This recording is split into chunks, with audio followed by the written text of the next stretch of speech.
오늘 찬양 축제가 있거든요. 여러분 여러 가지 5월 달에 굉장히 바빠요. 5월 달에 막 다닐 때도 많고 또 결혼 시즌이 돼가지고서 해가지고 굉장히 바쁜데요. 그래도 우리가 그 찬양 사역자 이런 분들이 또 같이 함께 해야 되고요.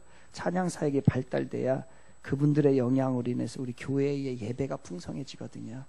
왜냐하면 그분들이 찬양 활동을 할 수 있도록 도와주는 것도 우리가 함께하는 하나의 방법입니다. 그런 마음으로 저희들이 그분들을 모시고 또 이렇게 같이 이렇게 콘서트도 하고 때로는 우리가 힘들지만은 CD도 이렇게 팔아줘야만이 그분들이 또 활동할 수 있는 그런 계기가 되는 거거든요. 여러분 시간 내셔서요 함께 하시고 이런 행사 있을 때 개인 행동하지 마시고 교회에 같이 오셔서요 할 수 있도록 하시기 바랍니다. 이제 계속해서 십계명 우리가 이제 말씀을 나누고 있는데요. 저희들이 이제 어린 시절에 저도 이제 어린 시절에 교회를 다녔거든요. 교회 가면 이 십계명을 외웠어요. 십계명 선생님이 막 가르쳐주고 외우게 하고 그랬습니다. 근데 이 사이에는 이 십계명을 외우는 모습을 거의 보기가 힘이 듭니다. 잘 가르치지도 않는 것 같고 또 외우려고 하지도 않는 것 같고 또 심지어는 이런 영향이 있어요. 이 십계명이 구약에 나오잖아요. 출애굽기에 나오게 되고 그 다음에 또 신명기에도 이게 나오게 되거든요. 출애굽기 20장하고 신명기 5장에 보면 이게 십계명이 나오게 됩니다. 그러다 보니까 이게 구약의 율법이다라고 해서 이야기를 합니다. 구약의 율법이기 때문에 더 이상 오늘날에는 이것이 필요 없다라고 하는 식의 이 사고들을 가지고 있는 경향이 많이 우리 교계에 유포가 됐어요.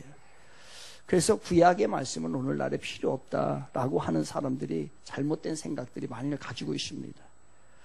그럼 이게 만약에 구약이 필요 없다고 한다면은 이 책을 왜 구약과 신약 같이 읽겠어요? 구약을 빼버리죠. 신약만 가지고 다니죠. 그래서 이렇게 다는 데도 있어요. 어떤 그 이단들은요 구약을 다 빼버리고 신약만 가지고 있습니다. 그래서 그거는 이단이라고 정죄를 해버립니다. 이런 잘못된 풍조가 현대에 들어와 있고요. 그것이 또 부지불식간에 우리 교회에도 많은 이러한 그 의식들이 들어와 있습니다. 예를 들자면 다음과 같은 주장들이죠. 지금은 포스트 모더니즘 시대라 다양한 종교가 많이 있습니다. 이 다양한 종교들이 있는데 다른 신을 섬기지 말라라고 하는 계명이 과연 오늘날에 의미가 있느냐라고서 이야기하는 사람들이 있습니다. 다 모든 종교를 인정해주고 다른 신들을 다 인정해줘야 된다라고 하는 생각들이죠. 또 오늘날의 대부분의 이제 선진국들은 주 5일 근무제를 하게 됩니다. 주 5일 근무제를 하는데 안식일을 기억하고 안식일을 지킨다고 하는 것이 그러할 필요가 있을까라고서 의문을 얘기하고 그렇게 주장하는 사람들이 있습니다. 또 내 부모를 공경하라라고 하는 십계명에 들어와 있습니다. 그래 이 계명은 해가 될 건 없다 이거예요. 해가 될 건 없지만 부모 공경까지 이것을 법으로 만들어서 해야 될 이유가 있을까? 그렇게까지 해야 될 조항일까라고 하는 사람도 있습니다. 간음하지 말라. 이 말이 통합니까? 현대 사회에 맞잖아요. 간음죄가 없어져 버립니다. 강간죄가. 그러니까 이게 얼핏 보면 그럴듯해요. 여러분 얼핏 보면 맞는 것 같습니다. 그런데 자세히 보면 아니에요. 얼핏 보면 저도 현빈 같아요. 그래 자세히 보면 아니에요. 그죠? 얼핏 보면 어떤 사람들이 제 아내한테 얘기합니다. 뭐 탕웨인가 또게인가 닮았다고 그래. 근데 얼핏 보니까 그래. 얼핏 보니까. 근데 자세히 보면 아니에요. 그러니까 얼핏 보면은 그런 것 같아요. 그럴싸해. 얼핏 보면은 그럴싸합니다. 그런데 자세히 깊이 들어가 보면 뭔가가 모순점이 있는 것이 있는 거예요. 사실 오늘날의 법에 이 십계명을 한번 적용해 봅시다. 적용해 볼 때에 처벌을 받는 조항은 뭐예요? 10가지 계명 중에서 오늘날 법적으로 처벌을 받는 것은 살인하지 말라. 살인하면 처벌을 받지요. 그리고 또 뭐 있습니까? 도둑질하지 말라. 그래, 도둑질하지 말라. 또 하나는요? 거짓 증거하지 말라. 위증죄예요. 이 3가지는 오늘날에 처벌을 받는데 그러면 나머지 7개는요 현대법하고 전혀 상관이 없다는 거예요. 그래서 카사 폴리트라고 하는 사람이 이런 얘기를 했습니다. 차라리 전쟁을 금지하고 독재와 노예제도와 노동자 착취와 자녀 학대, 아내 구타, 돌로 침, 여자 학대를 금했다면 역사가 얼마나 달라졌을까 이렇게 얘기를 했습니다. 그러니까 차라리 이런 것들을 현대 법에 맞는 것들을 넣어야지 그렇게 맞지도 않는 법을 십계명에 넣는다는 것은 안 맞다는 거예요. 이렇게 주장하는 사람들이 일반인들입니다. 일반인들이 이렇게 주장을 하고 있어요. 그러나 크리스찬조차도 오늘날의 크리스찬조차도 십계명에 대해서 굉장히 반감을 갖는 사람들이 굉장히 많이 있습니다. 그래서 심각한 문제가 되고 있어요. 그래서 전에는 이 십계명에 대해서 이렇게 주장을 했던 사람들이 많은데 사회가 또 교회가 문제가 발생을 하면서 다행히도 십계명에 대한 재해석, 재이해 그리고 재조명을 하기 시작했습니다.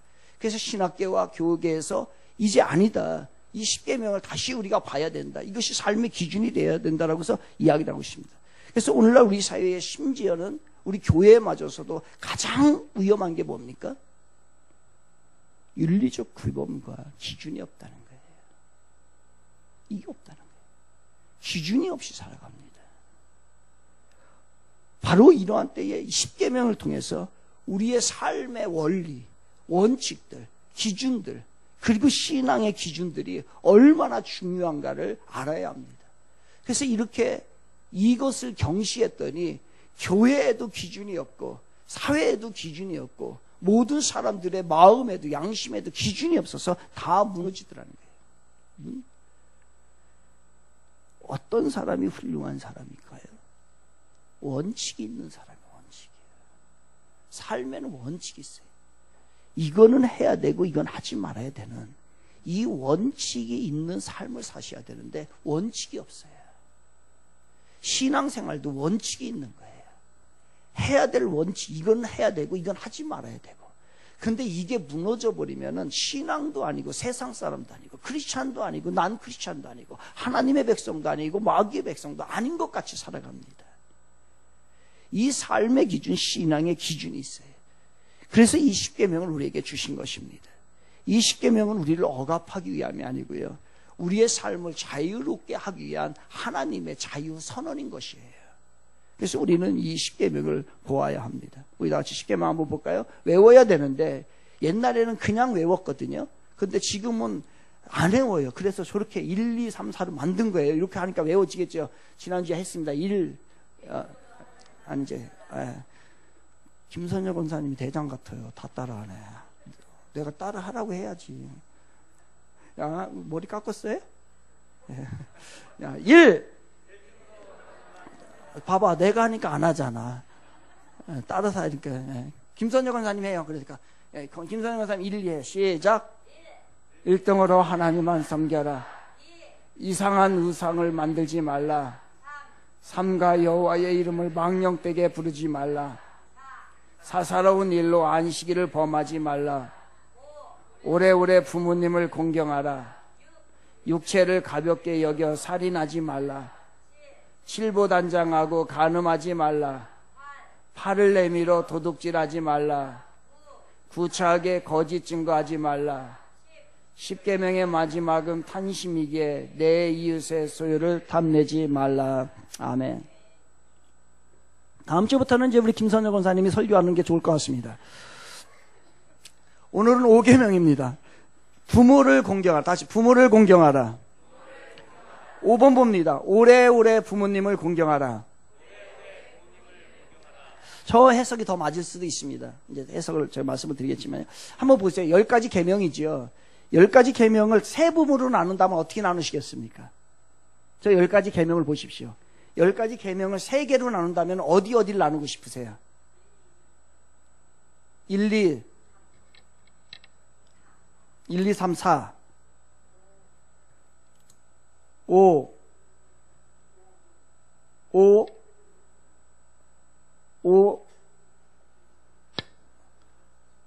3개로 나눈다면 어떻게 3개로 세등분하고 싶으냐 이거예요. 1, 2, 3, 4는 그런 것 같아요. 1, 2, 3, 4 나눠. 또 그래 그러세요? 5 우리는 김선녀 권사님이 하는 대로 다 하는 겁니다. 우리는 앞으로 10계명을 저렇게 나누겠습니다. 1, 2, 3, 4 하고도 5 하고 6, 7, 8, 9, 10으로 나누겠습니다. 우리는 이렇게 나누는 거예요. 그런데 이제 제 주장은 좀 얘기하겠습니다. 저는 그렇게 나누고 싶지 않고 우리 김선녀 목사님의 그렇게 나누세요. 1, 2, 3, 4는 같은 거예요. 이건 뭐냐면은 하나님을 향한 예배자의 신앙을 얘기합니다. 그죠? 신앙을 얘기해요. 그리고 5, 6, 7을 묶어요.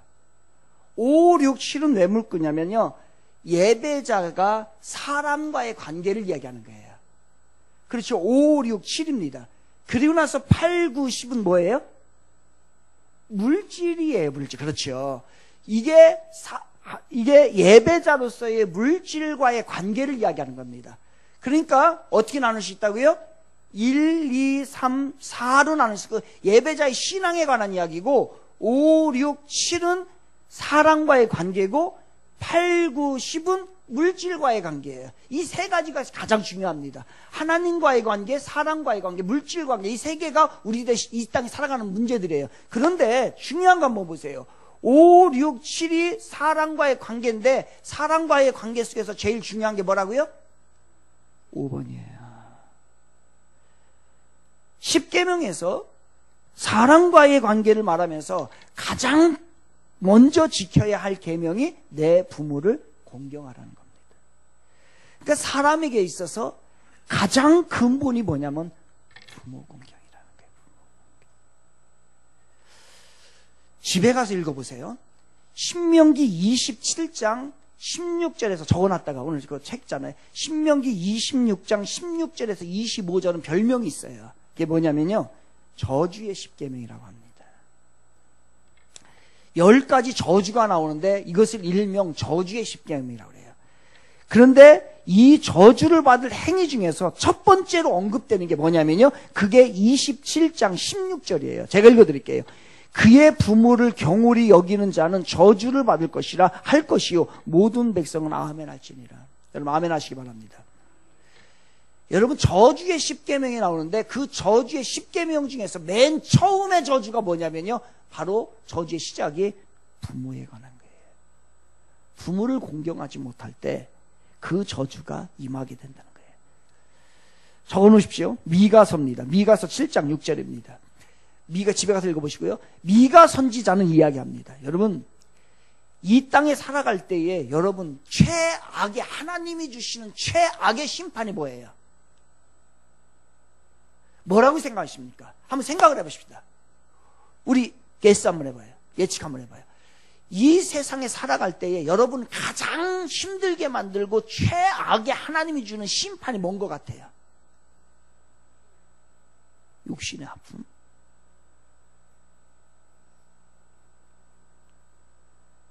뭐가 여러분 살아가는데 가장 어려워요?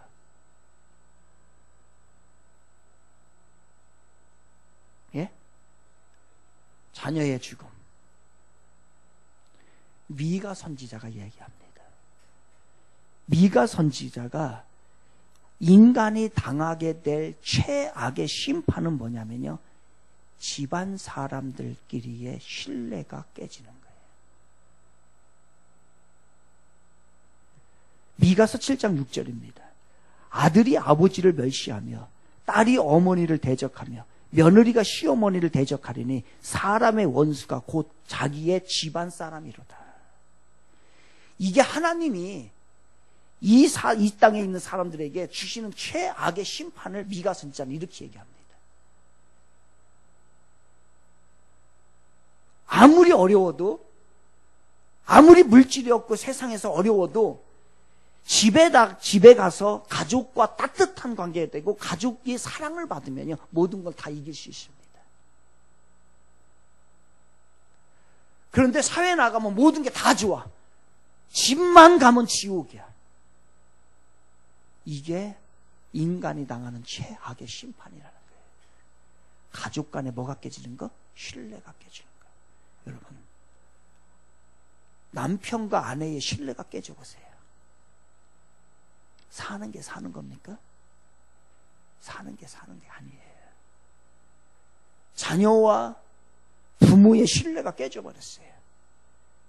시어머니와 며느리가 대적 관계입니다. 그러면 살 수가 없다는 거예요. 주는 게 이게 최고의 심판이, 미가 선지자는 그렇게 얘기합니다. 가정 내에서 신뢰가 깨지면요, 최악의 심판이에요. 세상에 나가서 힘들어요. 그런데 집에 오면은 아내가 사랑해주고 남편이 격려해주고 자식들이 함께해주고 그러면 모든 어려움을 다 이겨나갈 수 있습니다. 그런데 그게 안 되면 그 다음부터는 모든 게 잘 돼도 마음이 힘든 거예요.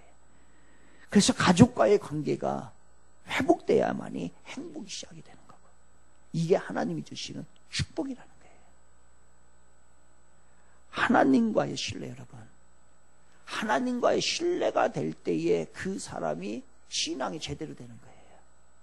하나님과의 신뢰가 깨졌다, 이거 안 되는 거예요.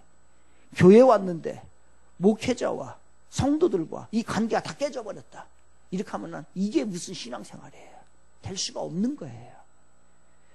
그래서 이 신뢰관계가 깨지는 것이 최악의 심판이다라고 얘기합니다. 그런데 가족관계에서 제일 기초가 되는 게 뭐예요? 바로 부모와 자식과의 관계입니다. 하나님께서 우리에게 최우선적으로 부모님과의 관계를 주셨습니다. 그래서 부모는 생명의 창조자예요.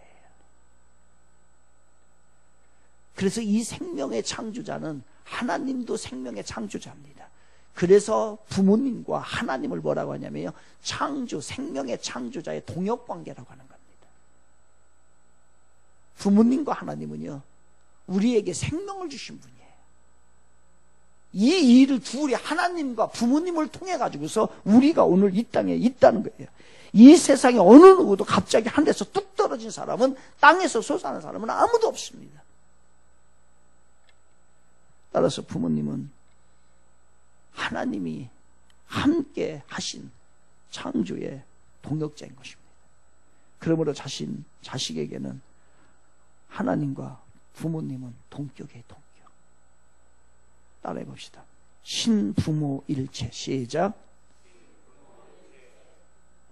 신, 하나님과, 부, 아버지와, 모, 어머니는 어떻다고요?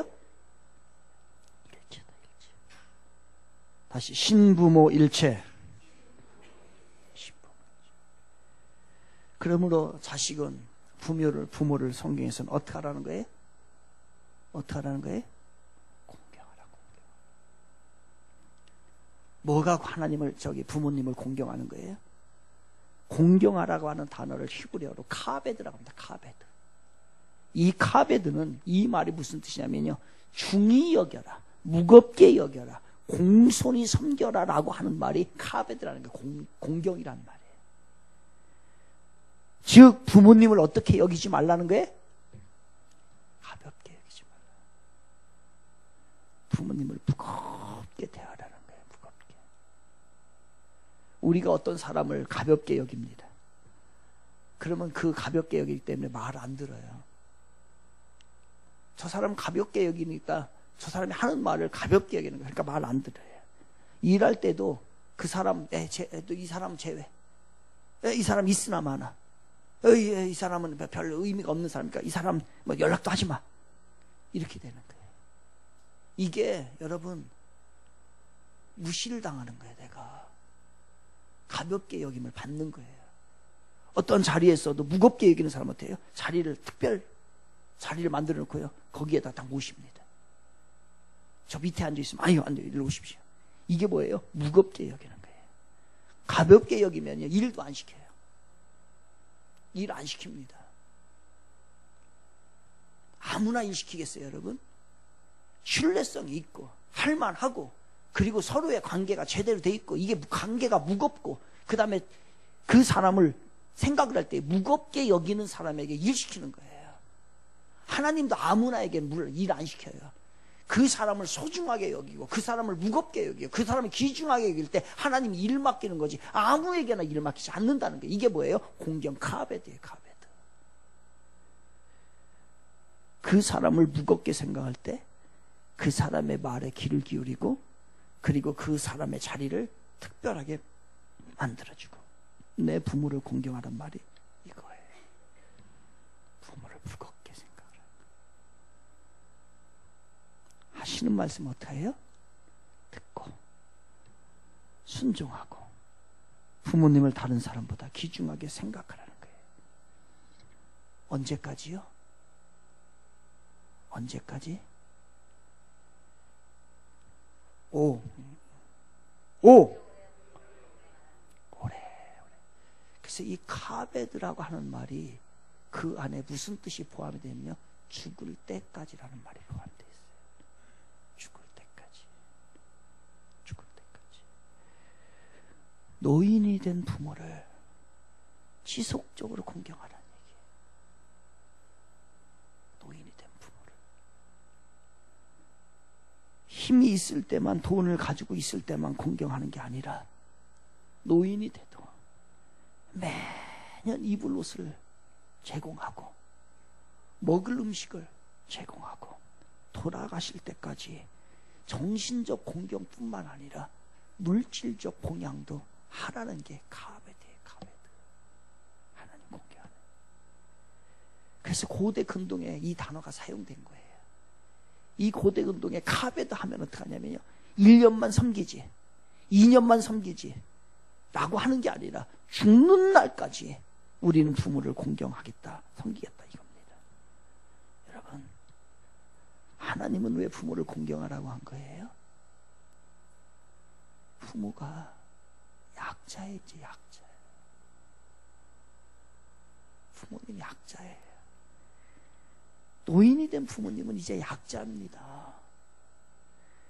노인된 부모님은 사회적인 약자고요, 경제적인 약자예요. 경제적인 약자. 늙으면 약자 돼. 약자. 늙으면 약자가 돼요.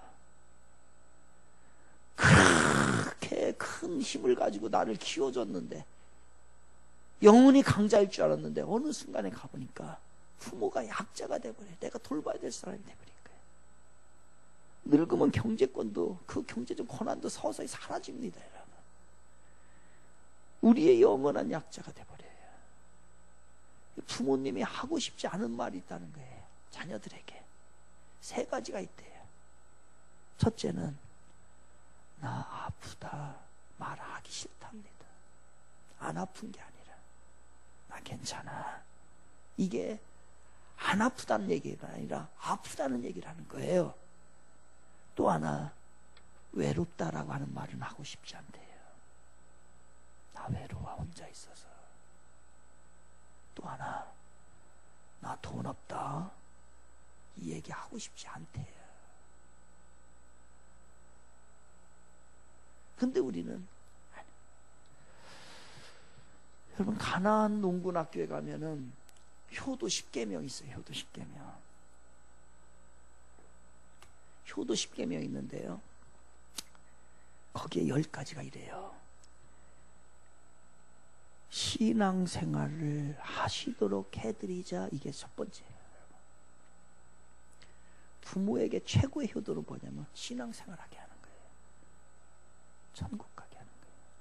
두 번째, 대답을 잘하고 말씀을 잘 들어주자. 이렇게 드리죠. 세 번째, 표정을 밝게 하고 웃음을 잊지 말자. 부모님 앞에서 표정을 어떻게 하는 게? 밝게 하고 웃음을 잊지 말라는 거예요. 지금 염집사님 얘기하잖아, 상호한테. 얼굴 피라고 막 대박만. 부모는 자녀의 얼굴을 봐요.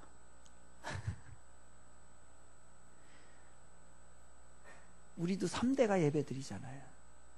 어머니, 저, 우리 애들. 예배 시간에요, 저희 어머니는 뭐 보고 있는지 아세요? 찬양할 때? 이 스크린이요, 스크린 안 봐요. 주변이 안 봐요. 저희 어머니는 저만 쳐다봅니다. 잘 보세요. 늘 걱정해요. 교회에 또 무슨 근심거리가 있나. 그럼 제 얼굴이 달라지거든요. 그러니까 매 예배 때마다 그거 지금 설교 안 들어요. 제가 여기 앉았으니까 자꾸 쳐다보고, 안색이 좋은가 안 좋은가, 뭐 근심거리가 있는 것 같은가 안 같은가 계속 제가 또 이게 얼굴이라도 우울해 보이면 어떻게 되겠어요? 그게 근심거리고 걱정거리고 기도거리가 되는 거예요. 쳐다보면 저만 쳐다보는 거예요. 지금 설교도 제가 어려운 얘기 하나, 좋았던 얘기 하나, 이것만 지금 듣는 거예요. 그럼 저는 누구 쳐다봐요? 저는 여기 있는 애, 여기 아들, 주빈이. 그러니까 여기 나는 여기 이렇게 쳐다보는 거예요. 저놈이 지금 잘하나, 저놈이 또 고3인데 어떻게 하나, 여기 쳐다보고 있는 거예요. 이 주빈이는 또 누구 쳐다보고 있어요? 건범이랑 시연이. 건용이 참, 건용이 어딨어? 건용이 옆에 쳐다봐. 표정을 밝게 하고 웃음을 잊지 말라라고 얘기합니다. 네 번째는 궁금증을 풀어드리라고 얘기해요. 노인네들은 궁금한 게 많대요. 다섯 번째는 자유롭게 쓰실 수 있도록 용돈은 정기적으로 드리라고. 10,000원이든 50,000원이든 100,000원이든 정해요. 맛있는 음식을 해드리자가 6번째. 7번째, 외모를 아름답게 꾸며드리자. 화장품도 사다 드리고 옷도 잘 알아서 입으니까 돈 주면 해라는 게. 누구 엄마야? 누구 아빠야? 아이고 왜 이렇게 초라해? 저 사람은 자식도 없나? 이렇게 생각을 한다는 거예요.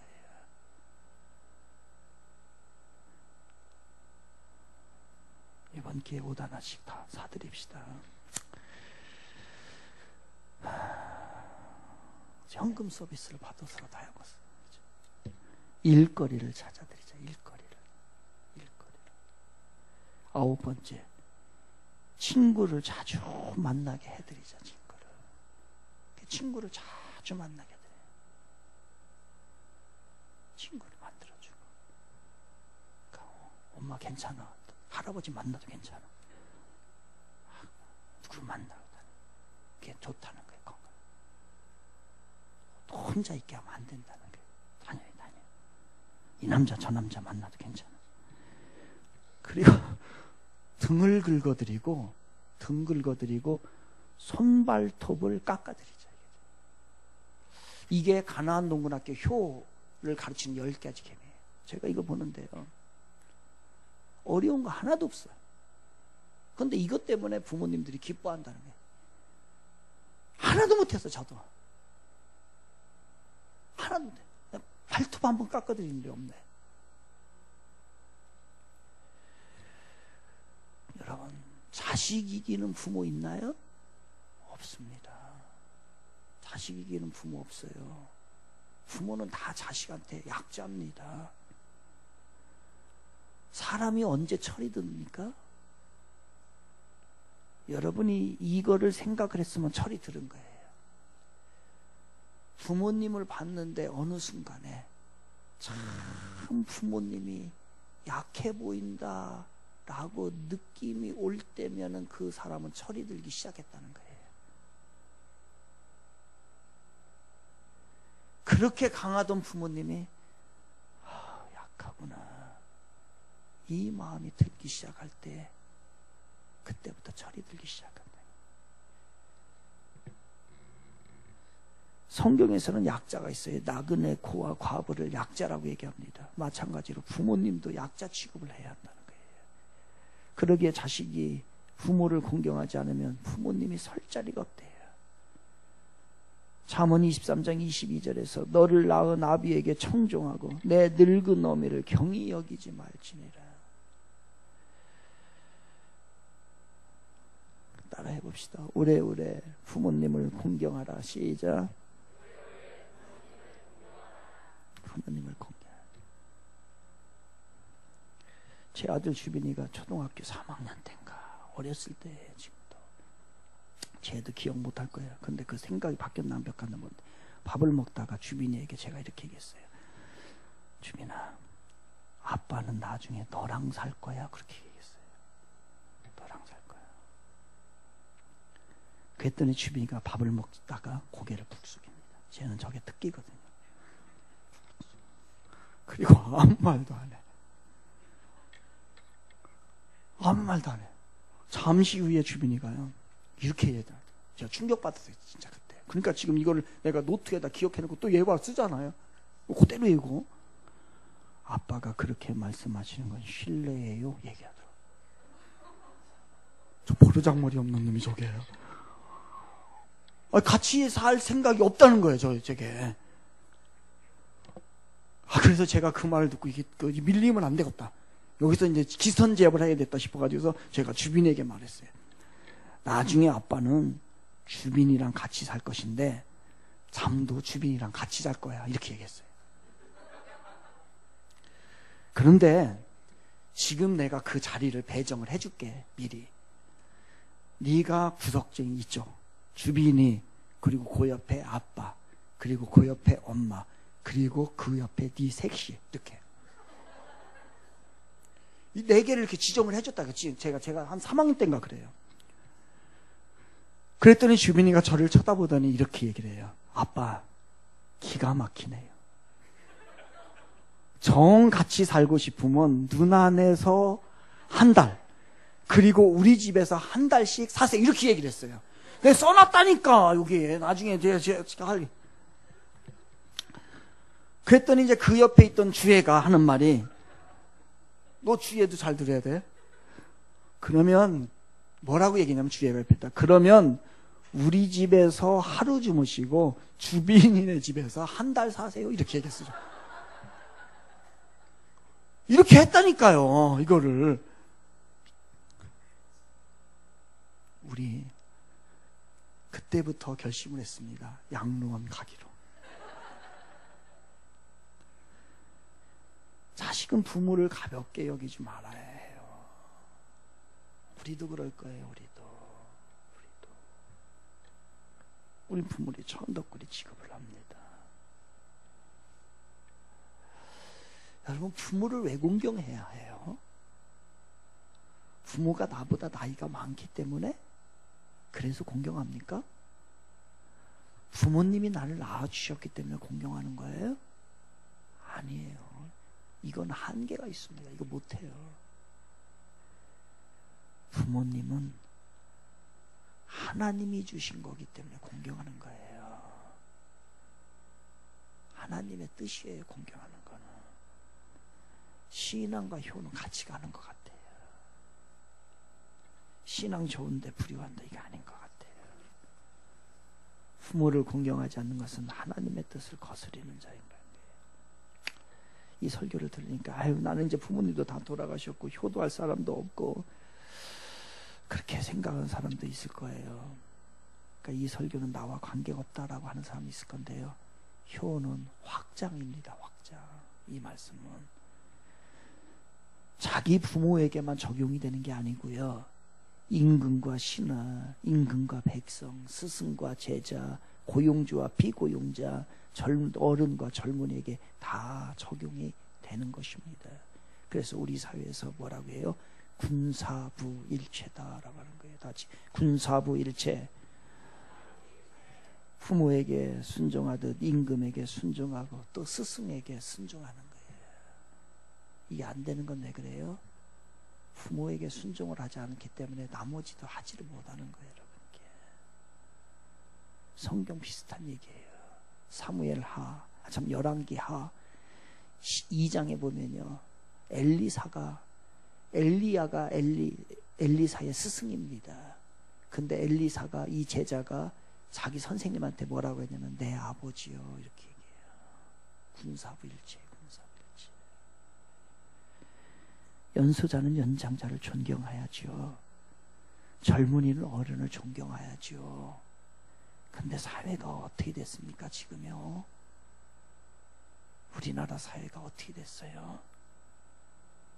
우리 동영상 하나 보고 갑시다.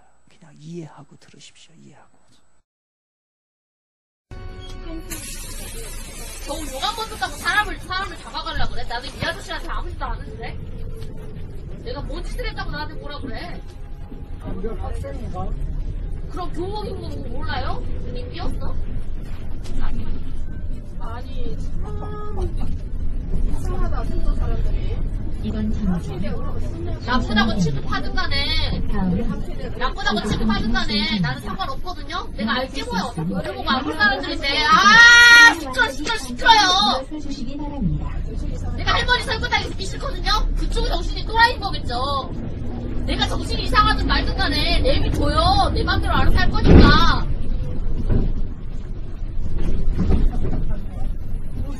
저었든 말든 간에 내가 알게 뭐야. 그거 지들 알아서 할 일이지.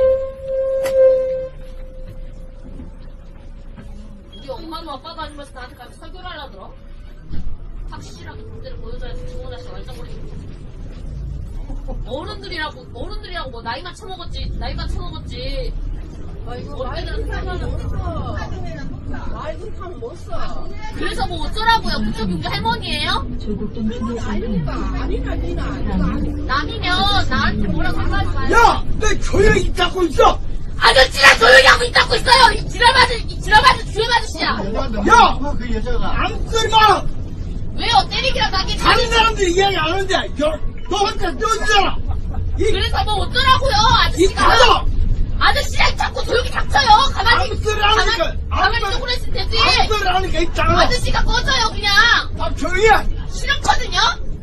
아무 소리 안 내가 왜 하니까 아저씨 명령을 들어야 되는데 이 개같은 아저씨야! 아무 소리 안 하니까 달아! 아무 소리 안 하니까 조용히 해! 시끄러요! 어디서 노망난 인간이? 감히 내 인생에 끼어들어? 아, 끼어져요! 그 손가락질 치워요! 당신이 아주 손가락질 입지 않냐, 지금? 아무 소리 안 하니까 조용히 해! 지가 먼저 와가지고 전해놓고서 씨발년이 진짜? 내가 학생이든 말든 간에 나왜 뭐 상관이야, 나. 어차피 예수를 남인 주제. 조국 삼거리입니다. 사회에서 왔으면 누군 간에 남이야. 철도운동장입니다. 내가 남의 명령 따위 들어야 돼, 내가? 생각해보니까 열받네. 내가 어른이라고 내가 말 다 들어야 돼? 우리 가족도 아니고. 아, 듣기 싫어요. 듣기 싫다고요. 욕은 기분 나쁘니까 하는 거죠. 내가 기분 나쁘니까 하는 거죠. 기분 나쁘고 이유가 있으니까.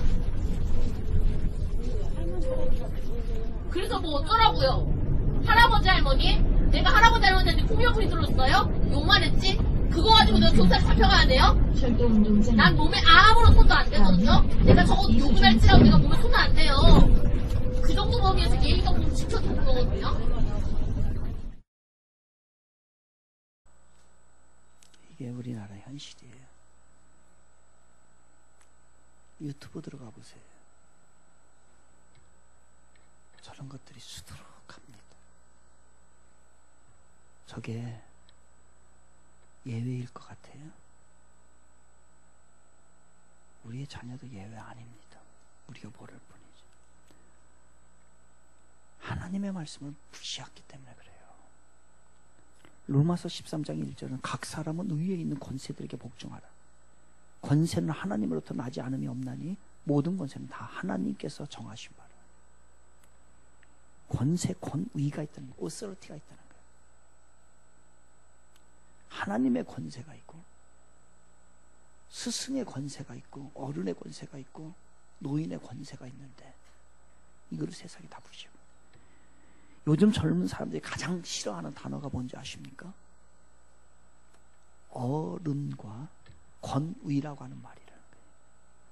요즘 젊은이들은 어른이란 말을 안 좋아하고 권위라고 하는 말을 안 좋아해요. 인간 사회에서는 권위와 질서가 필요합니다. 권위와 질서는 먼저 가정에서부터 배우는 거예요. 가정에서 질서와 권위를 배운 사람들은 세상에서도 그 질서를 잘 유지합니다. 그러나 가정에서 질서와 권위를 못 배웠기 때문에 밖에 나와서도 그 권위를 모르는 거예요.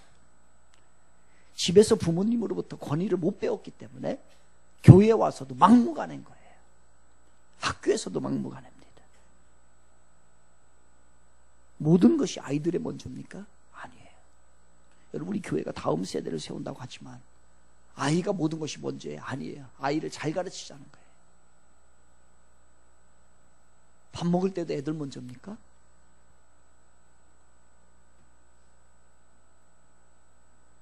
특히 신앙생활은 독학이 없습니다, 여러분. 독학 못해요. 누군가부터 배우고 누군가로부터 보았기 때문에 그대로 가는 거예요. 우리가 잘못 보이면 우리 아이들 세상에 돈만 밝히고 세상에 나가서 권위와 질서를 하지도 못하는 그러한 사람들로 만들 겁니다. 바로 집안부터 권위와 질서를 모르기 때문에 우리는 오늘도 어디 가서도 권위와 질서를 인정하지 않고 살아가게 되는 거죠. 이 세상에 최고의 권위가 있습니다. 부모의 권위가 있어요. 그래서 우리는 자녀들은 그 부모의 권위를 따라야 하는데 그 부모의 권위도 한계성이 있습니다. 그 권위는 뭐예요? 바로 하나님의 권위인 거예요. 그래서 에베소 6장 1절은 자녀들아 주 안에서 너희 부모에게 순종하라. 이것이 옳으니라. 그러니까 한계성이 이 하나님에 대한 권위를 다 잃어버리는 거예요. 지금 이 권위를 세상이 다 빼앗아가 버리는 거예요. 그러니 하나님의 권위가 안 쓰고 하나님의 권위가 안 쓰니까 부모의 권위가 안 쓰고 어디 가서도 사회에서도 권위가 인정이 안 되는 거예요. 그러니까 어른 싫다니까 자기 마음대로 하고 싶다는 거예요. 이런 얘기입니다. 하나님으로 도왔어요. 하나님으로 받았던 것은 뭐예요? 신성함이 있다는 거예요. 하나님으로부터 온 것은 신적인 성품, 신적인 권세가 있는 겁니다. 그런데 우리는 이 신성을 다 모독해버리는 거죠. 안 됩니다. 우리는 하나님의 권위, 부모의 권위, 그리고 어른의 권위를 인정할 줄 알아야 되겠습니다. 그러한 자들에게 약속을 하는 거예요. 성경에서 이게 십계명입니다. 이게 십계명인데 십계명을 집에 가서 보시면요, 나머지 여기까지만 딱딱 끝내요. 딱딱 끝내요. 1등으로 하나님만 섬겨, 이상한 우상을 만들지 말라, 삼가 여호와를 이름을 막내 떼지 말라. 여기서 딱딱 끝나는데요, 5번 가보면요, 오래오래 부모님과 내 부모를 공경하라가 여기서 딱 끝나지 않아요. 그 뒤에 말씀이 나와요. 그리하면 내 하나님 여호와가 내게 준 땅에서 내 생명이 길리라 라고서 얘기가 나와요. 유일하게 나머지는요 뒤에 부연이 없어요. 약속의 말씀이 없어요. 축복의 말씀이 없어요. 그런데 유일하게 부모님에 대한 명령을 하면서 뒤에다가는요 약속의 말씀, 축복의 말씀을 붙여주게 됩니다. 어떻게 하나요? 장수한다. 장수는 뭐예요? 오래 사는 게 아닙니다. 지속적으로 잘 된다는 거예요.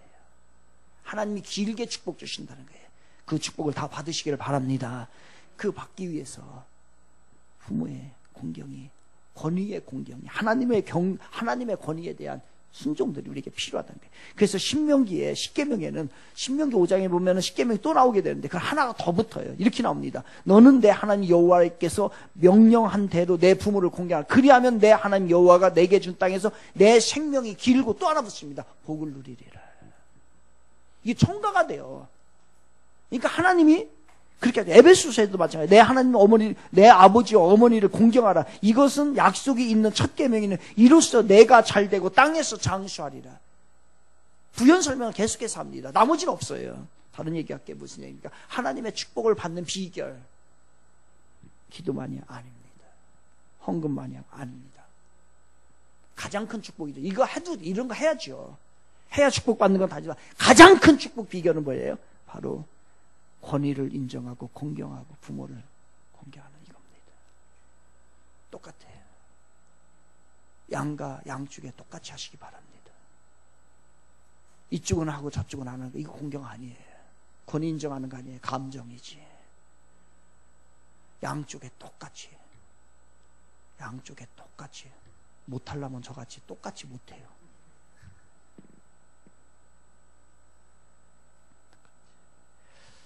중국에요, 효도법이 만들어졌어요. 중국에도 법으로 아예 정해졌어요. 자녀는 60세 이상 부모에게 정신적, 금전적 지원을 해드리고 노부모와 따로 사는 자녀는 반드시 자주 부모를 찾아뵙도록 법을 정했어요. 중국이요. 싱가포르 1994년에 효도법, 부모 부양법이라고 해가지고 효도법이 만들어졌습니다. 특별한 이유 없이 자식이 부모를 부양하지 않으면 부모는 자녀에게 부양비를 요구할 수 있답니다. 자식이 불응할 경우에는 벌금을 물리거나 1년, 2년 내 징역을 살게 하는 매우 엄한 법이 정해졌어요. 성경은 하나님의 백성들에게 하나님 나라에서의 법, 3,500년 전에 이 출애굽기 20장을 통해서 우리에게 법을 줘, 효도법을요. 우리나라만 없죠. 우리나라는 없죠. 우리 교회도 바른 효도법을 자녀들에게 가르쳐야 할 것 같아요. 우리는 하나님의 믿는 백성들입니다. 그래서 하나님의 효도법을 지켜야 합니다. 우리는 예수님을 믿는 주님의 종들입니다. 그래서 주님처럼 효도법을 지켜야 합니다. 그러면 하나님께서 효도한 자들에게 이게 전부는 아니지만 하나님의 복을 주신다는 거예요. 왜 복 못 받을까? 부모에게 잘못하는데 하나님이 축복 준다? 안 되지. 우리 청지교회가 효도하는 교회가 되었으면 좋겠습니다.